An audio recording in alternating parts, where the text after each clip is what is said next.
Good morning, everyone. I'm Dr. Jaya Sharma. Happy Valentine's Day to all, and wish you your life is full of love, peace, and harmony. आज मैं एक छोटा सा topic discuss करूँगी जो बहुत important है and it is known as disease of millennium.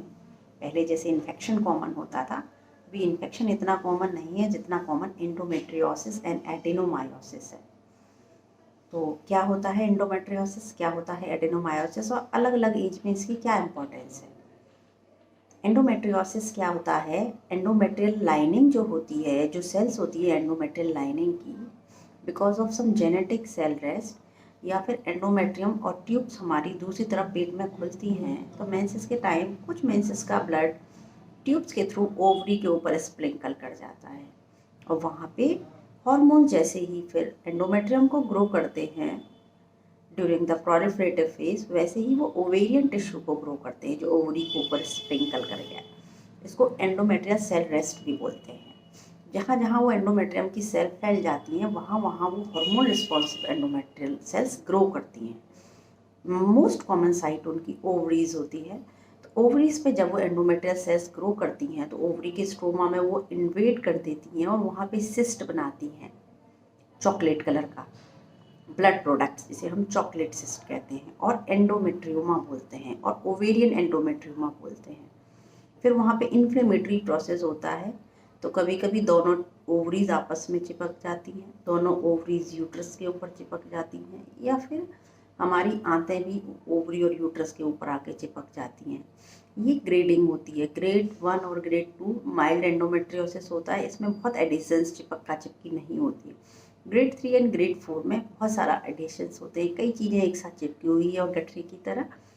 Plus इसके जो मेन सिम्टम्स हैं वो है pain, specially during periods, before periods और it is extending after periods. Pricking pain, severe pain, जो कि किसी मेडिसिन से भी ज़्यादातर रिलीफ नहीं होते हैं, जो आपकी क्वालिटी ऑफ लाइफ ख़राब कर रहे हैं। एडोलेसेंट गर्ल्स में वो उनकी एजुकेशन, स्कूल जाना रोक पा रहे हैं। एडल्ट फीमेल्स में वो इनफर्टिलिटी का कारण और पेन का कारण बनते हैं और लेटर एज में वो हैवी ब्लीडिंग और पेन का कारण बनते हैं। तो ये अलग अलग एजेस में अलग अलग प्रॉब्लम है। जैसे एंडोमेट्रियम की सेल बाहर स्प्रिंकल करती हैं, वैसे ही एंडोमेट्रियल लाइनिंग की कुछ सेल एंडोमेट्रियम की दीवार में इन्वेड करती हैं, उनके अंदर घुस जाती हैं। फिर हार्मोन जैसे ही हमारे एंडोमेट्रियम की लाइनिंग की ग्रोथ करते हैं, वो उस सेल्स की भी ग्रोथ दीवार में करते हैं।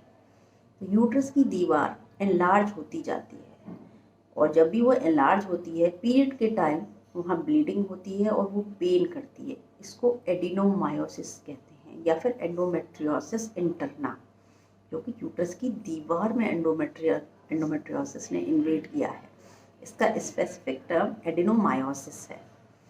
तो एडिनोमायोसिस जब यूट्रस के अंदर एंडोमेट्रियोसिस है और एंडोमेट्रियोसिस जब वो ओवरीज में या फिर गट के ऊपर होता है और पोस्टीरियर पीछे वाली परत पे होता है यूट्रस के, तो उसको हम एंडोमेट्रियल नोड्यूल्स बोलते हैं।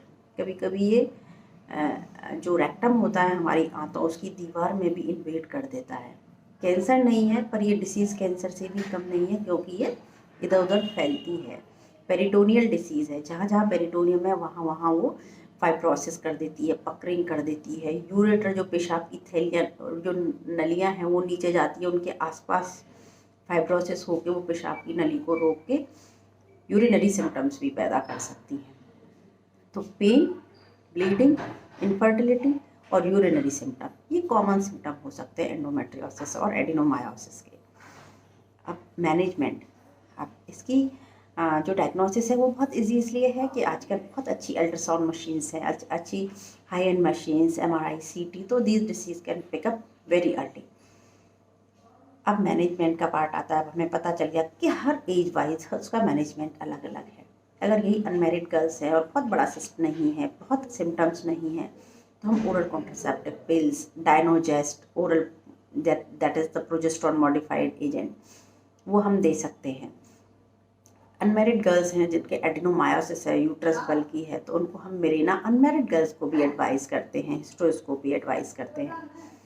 तीसरी चीज़ है reproductive age, it is very important. उसमें एंडोमेट्रियोसिस है तो हमें जल्दी से जल्दी लैप्रोस्कोपी, हिस्ट्रोस्कोपी, उसकी ग्रेडिंग, अगर वो कंसीव नहीं कर पा रहे तो कौन सी ग्रेडिंग है, क्योंकि एंडोमेट्रियोसिस में ओवेरियन रिजर्व बहुत ख़राब होता है, ओवेरियन क्वालिटी बहुत ख़राब होती है, तो उसको भी हमें ध्यान में रखना पड़ता है। तो laparoscopy, hysteroscopy, correction of the anatomy, cyst removal और ये सब होता है, प्लस कुछ मेडिकेशंस दिए जाते हैं, और जो नॉन रिस्पॉन्सिव केस है उसमें IVF बेस्ट ट्रीटमेंट है।